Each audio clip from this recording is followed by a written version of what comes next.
They're not going to do shit. At the end of the day, they can't do shit. If he thinks we can't do something, you're going to look at this judge and think I can't do something, young man. You're going to learn a big... Today we're in Judge Simpson's courtroom, and this one escalates fast. The defendant thought cutting off his court-ordered tether was some kind of genius move, and now he's standing there asking for his bond back.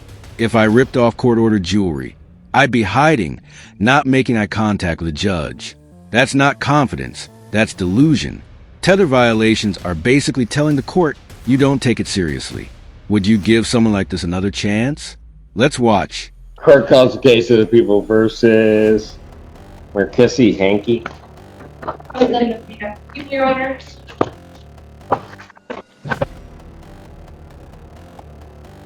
Good afternoon, Your Honor. Attorney Kevin Masson, P. 716. Please, thank you. All right, it's your motion.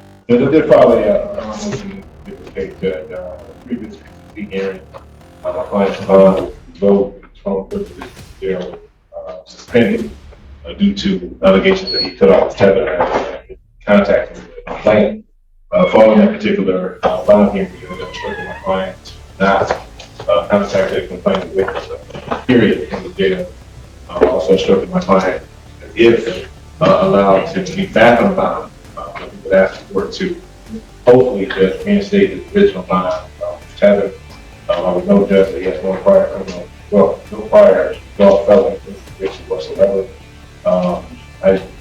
Following the submission of my motion, I did read the people's response, which I guess there's been allegations that my client had contacted the complainant subsequently. Now, I just found out today some transcripts. Now, obviously, people address this. Some of the language that was used in the conversation, I don't have phone conversations myself. But I will admit, Judge, that it seems that my client had contacted the complainant even after his bond was closed. And so I say this, Judge, and again, I know it seems like my client is kind of throwing up his middle finger to the court. Oh, yeah. He is. But Judge, I just would state that this young man, I think he understands now that the court orders are serious, that the court orders him to do something it means. So Judge, I'm just asking, I guess, for some leniency to trust that Mr. Hankey will comply. He had a $75,000 cashier bond that he was able to post to a bondsman. The only thing I can ensure is that if the court were to give him a second chance, he would not violate his bond, even if the bond is a house arrest with strict conditions. So Judge, I am asking the court to reinstate his bond, and if the court is unwilling to do so, I would at least ask that his phone privilege be allowed back on to at least contact family. Does he's never had any contact with his family, his children? He hasn't been able to contact his dad, caretaker for. So at the very least, the restriction of his phone privilege is to contact family. All right, Bill, before I hear from the people, counsel, let me just say, you came in here the first time, and, well, let me start with this. Where's our tether? My understanding, Judge, I thought community corrections still had it. I thought they had become... He cut the tether off, we haven't seen it. Okay. And I know you made the representation to the court, but I know you wouldn't have personally known that. I'm sure that came from your client or something along those lines.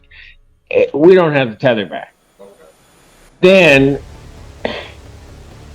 you know, and I get you're making the representation saying your client's going to follow what the court says, but I don't know if anything can be as shocking as walking into a court free. Your bond gets revoked.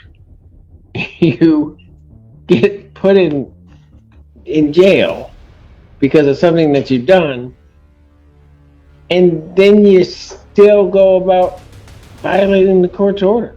Even his own lawyer admits it looks like his client just flipped the court off. And Judge Simpson doesn't miss that for a second. You can feel the frustration through the screen. Cutting off a tether and expecting leniency is like torching your parachute midair and still asking to skydive. Bond is a trust agreement, not store credit. You break it, the trust is gone. Watching this feels like a mix of arrogance and immaturity, and there's no realistic reason to believe he'd follow the rules next time. I'll be honest with you, Counsel. I mean, I get what you're saying. I don't have a problem giving people chances. I just don't know that this is the one to give a chance to. Because he just hasn't done anything the court's asked him to do. Ms. Senda. Your Honor, I will rely mostly on emotion. However, in listening to his jail calls, he has 45 total calls to one number after his privileges were revoked with different pins he's using.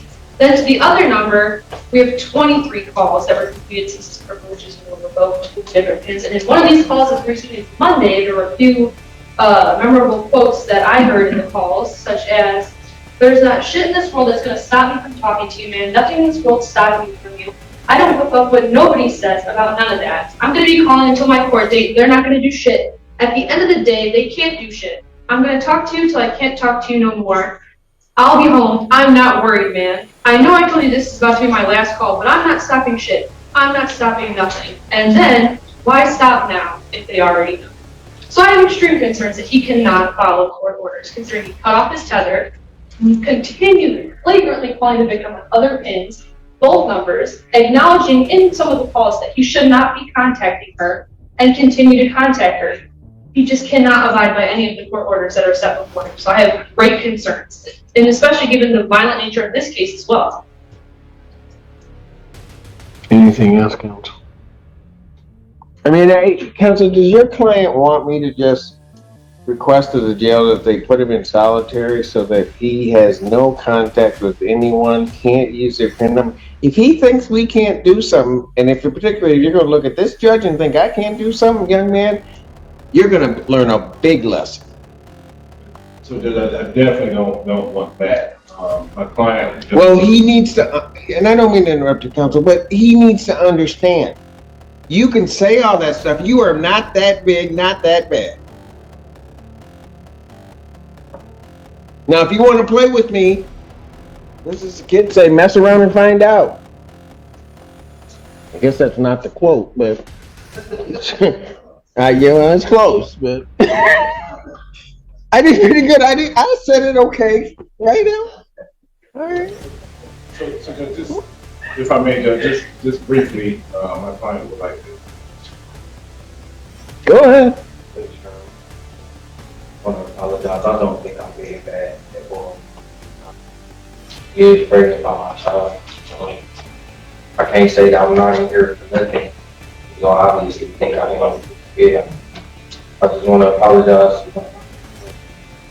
Like I said, I'm not being bad. I don't want to be here anymore.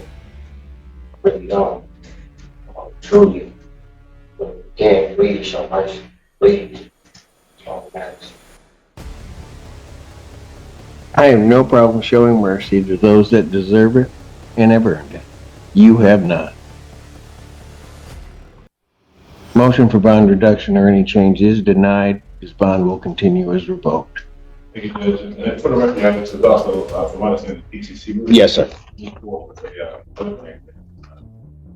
Is all discovery complete? And I would ask if possible, if possible.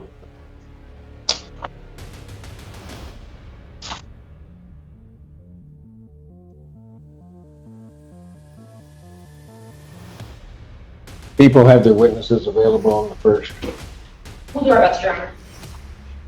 Preliminary examination in person will be set April 1st, 2025, 9 a.m. in person before Judge Perry. And Your Honor, I did want to make it clear where I did contact the jail yesterday, and they have blocked both victims' new numbers and old numbers, so there should not be any more calls coming through. All right. Thank you. Thank you very much. Thank you, Your Honor. Honestly, I agree with the judge here. This guy doesn't deserve another chance. He's been told no directly and still refuses to listen, even continuing contact and bragging that nothing will happen to him. That's not just arrogance, it's dangerous. His apology feels hollow, like he's checking a box for sympathy. Judge Simpson isn't someone you test twice, and jail time is the only response left. At some point, Warnings have to turn into consequences. Thanks for watching, and don't forget to like and subscribe.